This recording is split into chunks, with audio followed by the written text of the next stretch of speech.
जी कोई टिकट दे या ना दे, लेकिन 3 विधानसभा क्षेत्र मेरा मुझे दे देंगे। एक गोविंदगंज, एक हरसिद्धि और एक केसरिया। अनिकेत को मैं कहूंगा चुनाव लड़ने की बात नहीं करेगा, विधानसभा लड़ेगा। ये कुछ बात है, चुनाव लड़े हमेशा तैयारी कर हालत तैयारी तो बड़ा जरूर। लेकिन तुमको जितना हमारा जो पावर है, कोई ग्राम सभा के लायक है, कोई प्रखंड स्तर के लायक है, कोई जिला परिषद के लायक है, कोई विधानसभा के लायक है, कोई लोकसभा के लायक है। तो आज लोकसभा के जो लायक हैं वो राकेश पांडे है।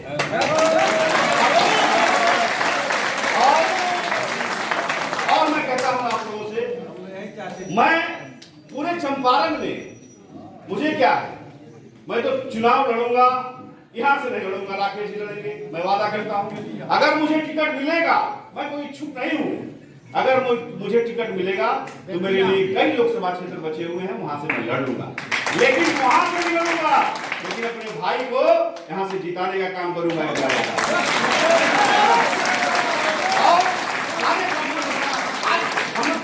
लोग हमारे जितने ब्राह्मण हमारे जितने लड़ रहे हैं वार्ड में, मैं खुले मन से कहना चाहता हूं, जितने ब्राह्मण वार्ड में लड़ रहे हैं, जो जीतने लायक है, जो समाज का हुआ है, पार्टी कोई हो, कोई पार्टी का चुनाव नहीं है, उसको वार्ड में भी आप लोग जितवाएं। चुनाव हो रहा है, मैं चुनाव में कहूंगा अपने दिल से, अपनी आत्मा की अंतरात्मा की आवाज सुन करके अच्छे कैंडिडेट का चयन कीजिए, ताकि आपके चंपारण का विकास हो, आपके जिले का विकास हो, जो आपके दुख दर्द का साथी हो। मैं किसी कैंडिडेट का नाम नहीं लूंगा, लेकिन जो आपके दुख दर्द का साथी हो, जो आपका हमसफर हो, उसका साथ दीजिएगा। कोई ऐसा व्यक्ति ना चुनाव जीत जाए जो जीत करके पूरे जिले को ही खा जाए, ये भी मैं कहूंगा। इसलिए सारे ब्राह्मण समाज आज यहाँ जुटे, हमारे 2 महापुरुषों की जयंती के अवसर पे। भगवान परशुराम, एक पंडित जी भी हमारे कह रहे थे, गुरु जी यही कह रहे थे कि पहले परशुराम तब श्री राम। बात सच्चाई है कि इस राम के हजारों वर्ष पहले परशुराम का जन्म हो चुका। बचपन में उनका भी नाम राम था। 14 वर्ष की आयु उनको परशुराम नाम भगवान शिव ने दिया, जब उनको परशु दिया। इसलिए पहले परशुराम तब जय सिया राम।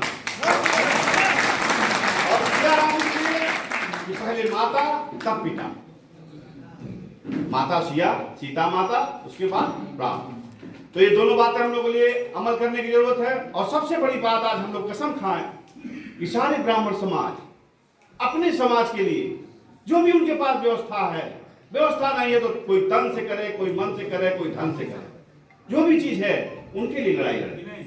लेकिन नेता किसी एक को मानना पड़ेगा। आपको 10 नेता बनाइएगा तो कोई आगे नहीं बढ़ पाएगा। एक नेता मानिएगा। आज नरेंद्र मोदी जी क्यों उतना आगे बढ़ गए? क्योंकि उनको देश ने नेता माना, तब वो देश के प्रधानमंत्री है।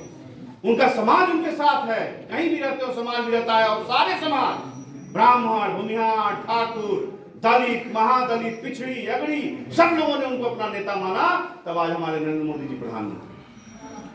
उसके पहले भी इंदिरा गांधी प्रधानमंत्री हुआ करती थी, नेहरू जी प्रधानमंत्री हुआ करते। सब जात का जब समागम होता है तब कोई बड़ा नेता बनता है। इसलिए पहले मैं अपने विप्र समाज से कहना चाहूंगा कि अपने समाज को आगे बढ़ाने के लिए एक नेता चुनिए, जिसकी बात पे आप अमल करिए। और सब लोग जब नेता बनने लगेगा, जो अपने जात के लिए, अपने समाज के लिए, अपने लोगों के लिए लड़ाई लड़ता हो, उसको किसी सब भेदभाव बुला करके, उसकी सारी गलतियों को माफ करके उसको वोट देना। और एकता में ताकत होती है। 5 अंगुलियां हैं, एक अंगुली अगर कट जाए तो मुट्ठी मजबूत नहीं होता है। इसलिए मैं चाहूंगा कि इस मुट्ठी को मजबूत करने के लिए 5 अंगुली को बराबर ताकत से बंद करना पड़ेगा, तभी हम लोग लड़ पाएंगे। यहाँ बहुत कौकस लोग हैं, बहुत कौकस लोग हैं, महीन लोग हैं। चुनाव आएगा, आप कुछ भी बोल दीजिएगा, बर्दाश्त कर लेगा। लेकिन चुनाव जीतने के बाद जब वो जीत जाता है तो ऐसा डंक मारता है कि उसका फीस पता भी नहीं चलता है। ऐसे ऐसे मसाकिन हमारे जिले में पड़े हैं। मेरे साथ कुछ दुर्भाग्य, मेरे भाग्य से पहले मेरा दुर्भाग्य आगे चलता है। अगर मैं ज्यादा 15 साल का मुझे कारावास न हुआ होता तो ऐसे बरगद को कभी मैं उखाड़ दिया।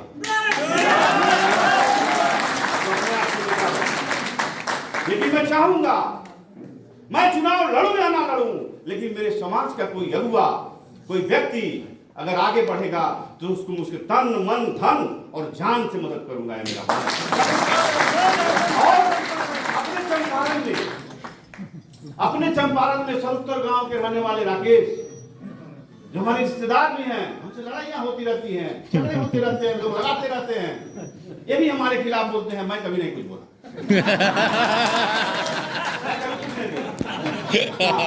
भाई हम नामी बनिया बदनामी चोर।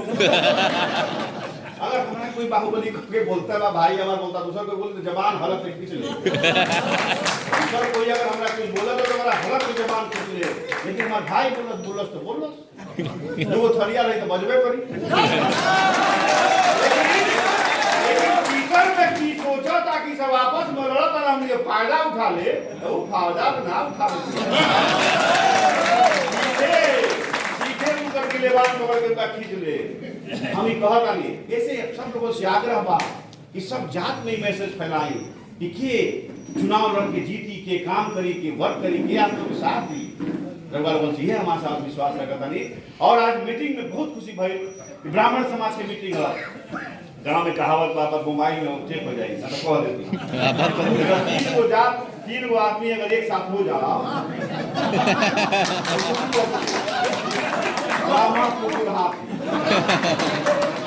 ना बोले, लेकिन ब्राह्मण सही बात है। अगर एक हो जाए कहे ब्रह्मांड हिलता है, हम कहें ब्रह्मांड बात नहीं हिलाइए, पहले जिले हिला दीजिए। पहले जिले हिलाएगा, ब्रह्मांड हिलत रही हिलत रही, क्योंकि कहीं हिला दिया, डोरा दिया, पहले जिले का हिला दिया। हमारा समाज लड़ी चुना, अगर मजबूती से वोट मिली ठीक बा, हमें पाली अगर विजय पताका ना फहरा पाए, अगर 2 लाख से ऊपर वोट पाए तो सब पार्टी मेरा बुलाई टिकट दी।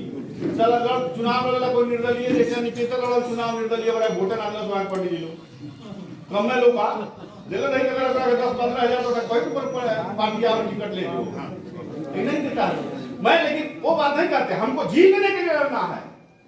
कोई भी चुनाव लड़े, निर्दलीय लड़ना, पार्टी से लड़ना, यह समझ कर लड़ना है कि मुझे जीतना। हारने के लिए जो लड़ता है वो बुज़दिल होता है, हराने के लिए लड़ता है वो नपुंसक होता है, जो जीतने के लिए लड़ता है वो सही योद्धा है। और हम जानते हैं कि हमारे जिले के ब्राह्मण अगर एक साथ एक मुश्त हो जाए तो सब जात को मिला करके हम लोग एक नया कारवा बना सकते, नया इतिहास खड़ा कर सकते। समझ गए ना? इन्हीं सब बातों के लिए ज्यादा बस तो है नहीं। इन्हीं सब बातों के साथ मैं 2 महान मुखियों को फिर से नमन करते हुए अपनी वाणी को विराम देता हूं और सारे मित्र बंधु से एक बात कहना चाहता हूं, एकता में शक्ति होती है। अगर अब आप एक नहीं हुए तो ही बात होगा जो लोग कहते हैं कि ब्राह्मण भिखारी है और भीख मांगने का काम करता है, तो ही काम करना पड़ेगा। इसलिए एक हो जाओ, ऐसा सुंदर समय न खो मेरे प्यारे अब मत सो। अब समय आ गया है, इन्हीं सब बातों के साथ अपनी वाणी को मैं विराम देता हूं। जय ब्राह्मण महाराज, जय परशुराम, जय श्री राम। ब्राह्मणता जिंदाबाद, ब्राह्मणता जिंदाबाद।